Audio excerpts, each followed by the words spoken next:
How to create a new account on Hotmart website. So let's start this video without any further delay. To create an account on Hotmart, simply open it on your browser in front of you and then click on the sign up option. From the sign up, you will have to enter your full name, your email address, your password, and what you want to do with Hotmart to sell product or buy product. Simply select it and then click on agree now option. After this menu, you will be having to click on the continue option and then accept the terms and condition of this Hotmart website. After clicking on the continue option, it will redirect you to the main home page.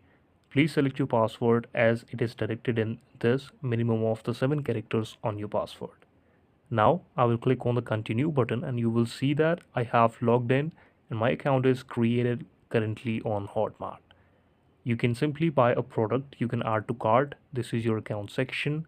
Let me click on my account and you can edit your personal details, your profile information, your language or any of the setting from this menu.